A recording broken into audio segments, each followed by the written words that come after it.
suggested we talk about franchises and white labeling today. Yeah, and we can talk about that. I mean, I think that's a something we're about to get involved with. I think it's a path we have to get involved with. We've noticed with everything we've been doing, the amount of bureaucracy and crap that you have to jump through just to be able to open a business, let alone do anything that makes money, state to state. Yeah, there's definitely value in letting somebody else do all that heavy lifting and all that initial stuff. Is it all perfect? No. I mean, there's some downside to franchise. You give up a little control, a little bit of revenue, but you get into a turnkey business that's already kind of proven, because a lot of the initial phases of business is making mistakes, and they've made those mistakes, probably most of them, and learned from them. So they, I think of Chick-fil-A. I mean, just think of plugging and playing that recipe, like delicious chicken, polite staff, closed on Sundays. Mm-hmm. Well, and then the reason why I lean towards white labeling over franchising, and it's very similar.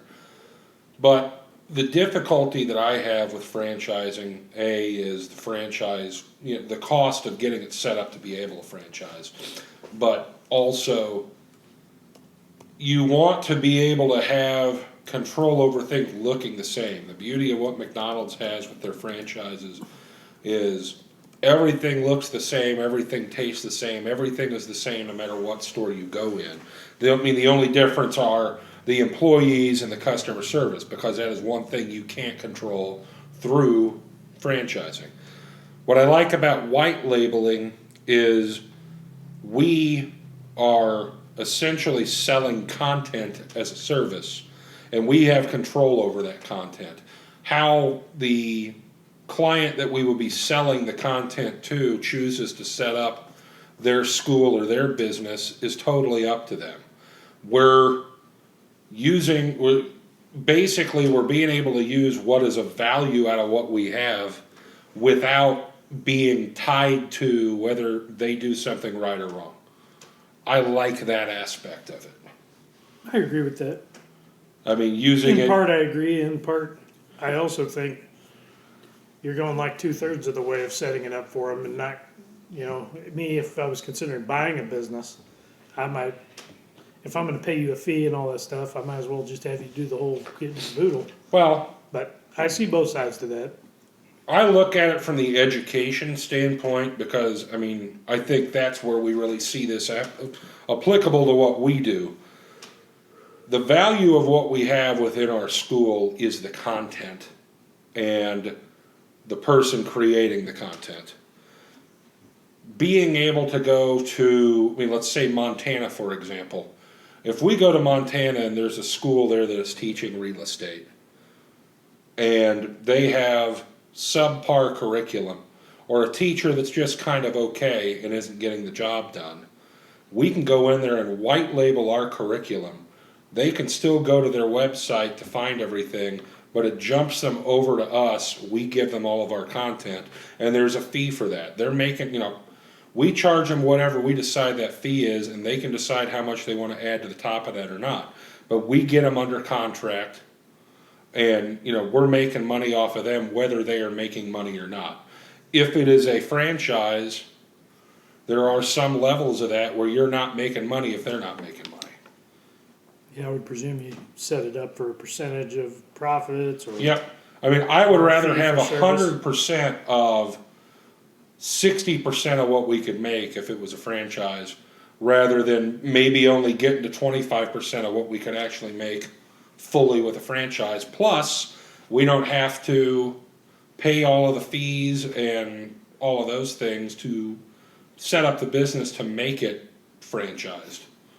Well, I certainly like the idea of having an Indiana school, selling it to someone in another state, pick Wyoming or whatever state, Florida or whatever, letting them do all the things in the local community, get the license, do all the, set up the office, do whatever they need to do. That should be up to the business owner. The content gets delivered, charged for and away you go. It's no different than owning a textbook. We are selling essentially a digital textbook for them to be able to teach what they need to teach and access to that. Yeah, I don't know. I mean, the content is the stuff, but and we've jumped through all the hoops and all that's been done, so it's compliant.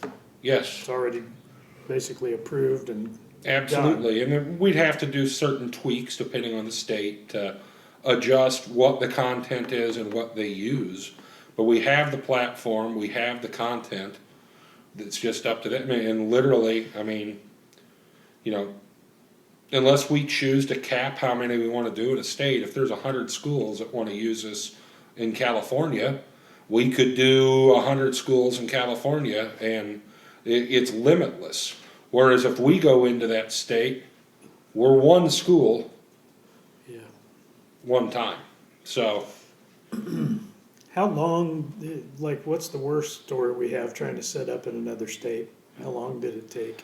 well, the worst one is probably now still dealing with Florida. I mean, we've been dealing with that going on 18 months, and sometimes I feel like the closer we get to getting there, the longer it takes. And, you know, I wonder if somebody locally could navigate that differently, you know, because they could walk into those offices or. well, and they probably could. I mean, I always think that's easier. I mean, that's why it's easy to do business in Indiana for us, because we know the pressure points, we know where to go. If we don't get any response, we just walk to the door and we get response. Whereas it's not as easy to go, you know, 1,000 miles and knock on the door and get a response. So I agree with that, which is the other reason why, again, I like white labeling. It doesn't have to be a company that is established new. I mean, there are lists of hundreds and hundreds and hundreds of schools, state after state after state, that do this type of education. It's not difficult to talk to them and give them a deal for content. Make it so they can focus on marketing, which is what, you know, if you guys have been paying attention to videos and everything we've been talking about, you know, most of what we deal with is marketing and marketing what we have. If we can unlock the curriculum side of things for these schools so that they can focus on marketing and they're not having to do everything, that's the key to growth for them too, and vicariously the key to growth for us. I mean, that's why it's so difficult for us to market the way we want to. If we're in a classroom and we're doing this and we're doing that, that's time that we can't be out marketing what we have. So if we can take that away from them, so all they have to focus on is marketing, and really in twofold, they're marketing for themselves and marketing for us. That's why I like the idea, because it has been challenging getting established in other states. Absolutely. Pretty much you could all simultaneously have 20 people working on getting it going, and then the school's ready to accept them once they're green lighted. And I look at it this way, you know, obviously when we were trying to add mortgage education to what we were doing, we have all of our content. We're good to go with the content. Doesn't mean that we can't go talk to other mortgage schools and let us be their content provider. We've got the content. So I mean, that's a whole other realm of possibility as well. I think that is really the wave of the future growth for us. The more that I think about it, you know, thankfully we've had some conversations with people we trust, and they've pointed that out as well. That being able to pivot to that and increase, you know, probably more than we can even imagine if we do it right. Well, I mean, me running this here, we're licensed in Florida. I know that Florida isn't going to get going until I go spend time there. Yeah. You know, you can buy leads and you can call people and do so much, but ultimately, because I'm not there, it isn't accelerating like I would like it to. Nope. I need Floridians there doing it. Exactly. You need to have. So that would be a big advantage to us sitting here in Indiana. We could, you know, if we sell the school concept to someone. So maybe we need to have other people in other states that are interested reach out. Yeah. Hey, if you're watching this video and you are a real estate education provider, even a mortgage education provider, reach out to us. Or you're interested in it. I mean, yeah, if you're interested in starting one in other states, you know, we want to hear from you. We want to, you know, work together and create something that can be mutually beneficial. Yeah, the mortgage industry training was a pain point. We basically drove the tech guy into retirement by asking him to integrate the mortgage. Yeah, I mean, the difficulty wasn't the content there. No, the content was fine. I mean, and that's what's so weird. We're almost reverse from a lot of what companies struggle with. Companies struggle with the content, but have a platform. You know, we have, you know, we do have a good platform, but we have all the content.